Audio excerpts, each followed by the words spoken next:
हम प्रतिदिन अपने आसपास विभिन्न प्रकार की वस्तुओं को एक स्थान से दूसरे स्थान जाते हुए या अपने ही स्थान पर गति करते हुए देखते हैं। जैसे साइकिल पर चढ़े हुए सवार की गति, सड़क पर दौड़ते हुए वाहनों की गतियाँ, आकाश में उड़ते हुए वायुयान और पक्षियों की गतियाँ, समुद्र में गति करते हुए जलयान की गति। इसी तरह बहुत सारी वस्तुएं आपके आसपास गतिमान अवस्था में रहती हैं। इसी तरह आप लोग आकाश में नक्षत्रों को गति करते हुए देखते हैं। हमारी पृथ्वी भी सूर्य के चारों ओर गति करती है, जबकि चंद्रमा जो है वह पृथ्वी के चारों ओर गति करता है। हर वस्तु किसी न किसी रूप में किसी तरह गतिमान रहती है। घड़ी का पेंडुलम अपने ही स्थान पर गति करता है। इसी प्रकार परमाणु में नाभिक के चारों ओर इलेक्ट्रॉन भी गति करते हैं। इन सारी गतिमान वस्तुओं का अध्ययन गतिकी के अंतर्गत किया जाता है। आइए अब हम देखते हैं गतिकी से संबंधित कुछ पारिभाषिक शब्द। आइए गतिकी से संबंधित कुछ पारिभाषिक शब्द जानें। विराम अवस्था या स्थिर अवस्था। यदि कोई वस्तु समय के साथ अपनी स्थिति नहीं बदलती है तो वह वस्तु विराम अवस्था या स्थिर अवस्था में कहलाती है। गति अवस्था, स्टेट ऑफ मोशन। जब कोई वस्तु समय के साथ अपनी स्थिति बदलती है तो वह गति अवस्था में कहलाती है। विराम वह गति सापेक्षिक हैं। जैसे कार में बैठा व्यक्ति कार के सापेक्ष विराम में है, किंतु बाहर खड़े व्यक्ति के सापेक्ष गति में है। प्रकृति में पाई जाने वाली वस्तुओं के विभिन्न गतियों में अधिकांशतः जटिल ही होती हैं।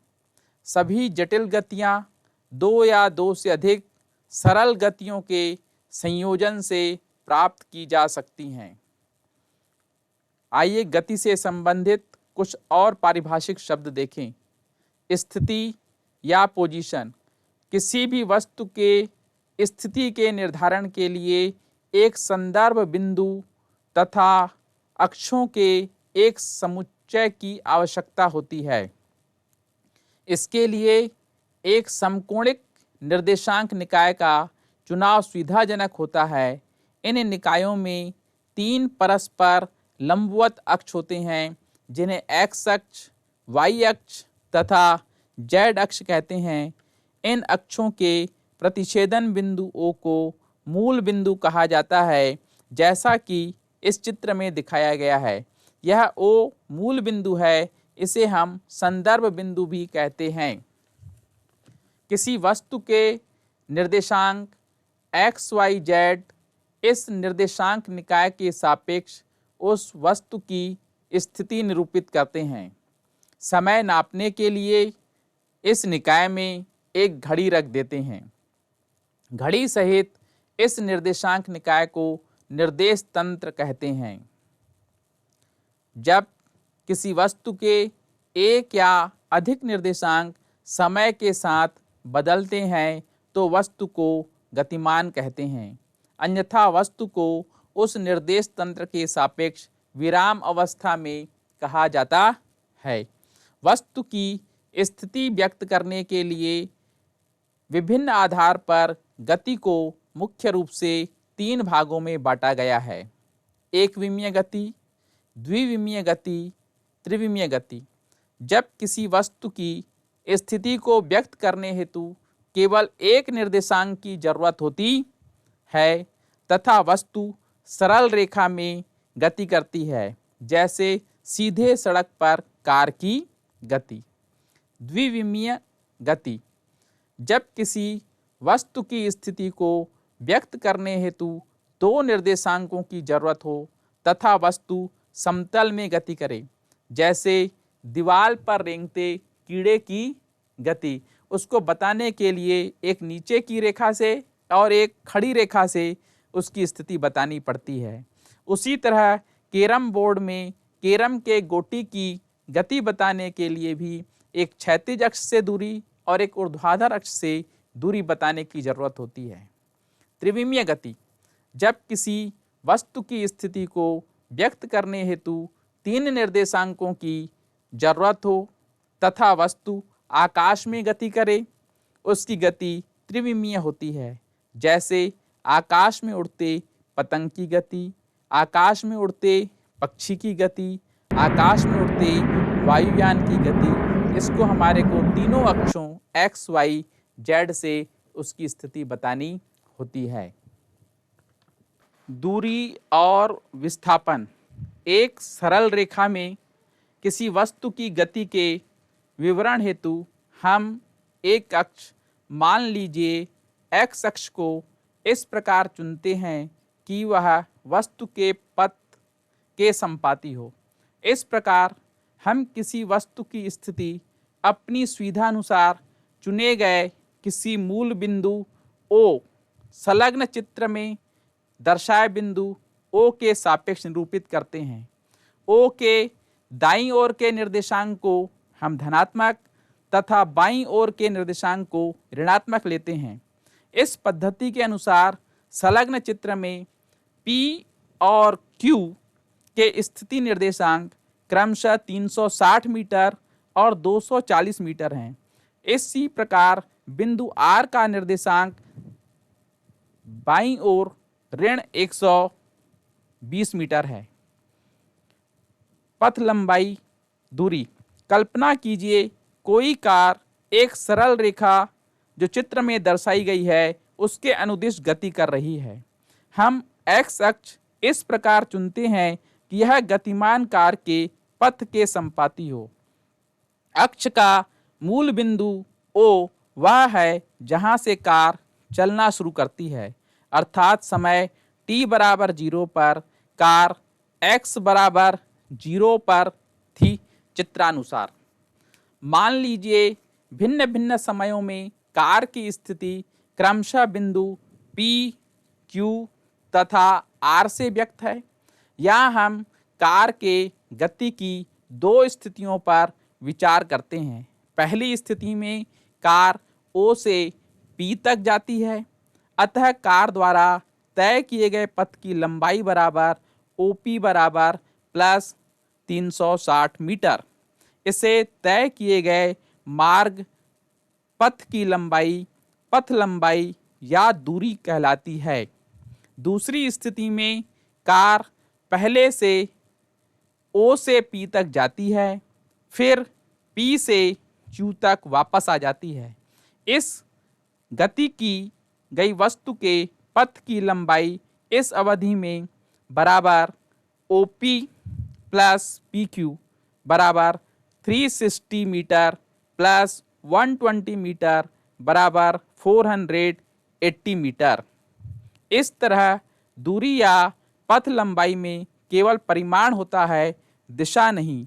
अतः दूरी कोष्ठक में पथ लंबाई अदिश राशि है। विस्थापन, वस्तु के स्थिति में होने वाले परिवर्तन को विस्थापन कहते हैं। माना कि t1 वह t2 समय पर वस्तु की स्थिति क्रमशः x1 वह x2 है। अंतिम वह प्रारंभिक स्थिति में अंतर द्वारा विस्थापन को व्यक्त करते हैं। डेल्टा x बराबर x2 अंतिम स्थिति माइनस x1 प्रारंभिक स्थिति। यहाँ डेल्टा का प्रयोग किसी राशि में परिवर्तन को व्यक्त करने के लिए करते हैं। यदि x2 बड़ा x1 तो डेल्टा x धनात्मक होगा, परंतु यदि x2 छोटा x1 बड़ा तो डेल्टा x ऋणात्मक होगा। विस्थापन में परिमाण व दिशा दोनों होते हैं। ऐसी राशियां सदिश राशियां कहलाती हैं। एक विमीय गति में केवल 2 दिशाएं होती हैं, आगे व पीछे, ऊपर और नीचे, जिसमें वस्तु गति करती है। इन दोनों दिशाओं को हम सुविधा के लिए धन और ऋण संकेतों से व्यक्त करते हैं। जैसे यदि कार स्थिति O से P तक पहुंचती है तो उसका विस्थापन डेल्टा एक्स बराबर अंतिम स्थिति x2 माइनस प्रारंभिक स्थिति x1 बराबर अंतिम स्थिति 360 मीटर माइनस प्रारंभिक स्थिति 0 मीटर बराबर 360 मीटर होगा। इस विस्थापन का परिमाण 360 मीटर है तथा इसकी दिशा x की धनात्मक दिशा में होगी, जिसे हम धन संकेत से चिन्हित करेंगे। इसी प्रकार P से Q तक का विस्थापन, अंतिम स्थिति Q, प्रारंभिक स्थिति P, अंतिम स्थिति Q 240 मीटर दिख रही है, प्रारंभिक स्थिति P 360 मीटर दिख रही है। इसलिए विस्थापन बराबर 240 मीटर माइनस 360 मीटर बराबर माइनस 120 मीटर। ऋण चिन्ह विस्थापन की दिशा बतलाता है। एक विमीय गति में दिशा की अभिव्यक्ति धन व ऋण चिन्ह द्वारा व्यक्त की जाती है। अतः एक विमीय गति में सदिश संकेत का उपयोग आवश्यक नहीं होता है। इसलिए विस्थापन का परिमाण गतिमान वस्तु द्वारा तय किए गए पथ की लंबाई के दूरी के बराबर हो भी सकता है और नहीं भी हो सकता है। उदाहरण के लिए यदि कार स्थिति O से चलकर P पर पहुंच जाए तो पथ लंबाई बराबर प्लस 360 मीटर तथा विस्थापन बराबर प्लस 360 मीटर। यहाँ विस्थापन का परिमाण पथ लंबाई दूरी 360 मीटर के बराबर है, परंतु यदि कार O से चलकर P तक जाए और फिर Q पर वापस आ जाए तो पथ लंबाई बराबर प्लस 360 मीटर प्लस 120 मीटर बराबर प्लस 480 मीटर होगी, परंतु विस्थापन बराबर प्लस 240 मीटर माइनस 0 मीटर। यह अंतिम स्थिति Q पर 240 मीटर और प्रारंभिक स्थिति O पर 0 मीटर है, इसलिए बराबर 240 मीटर होगा। इस बार विस्थापन का परिमाण 240 मीटर कार द्वारा तय किए गए पथ लंबाई 480 मीटर के बराबर नहीं, कोष्टक में वास्तव में कम है। विस्थापन का परिमाण गति की किसी अवधि के लिए शून्य भी हो सकता है, जबकि उसके संगत पथ की लंबाई दूरी शून्य नहीं हो सकती।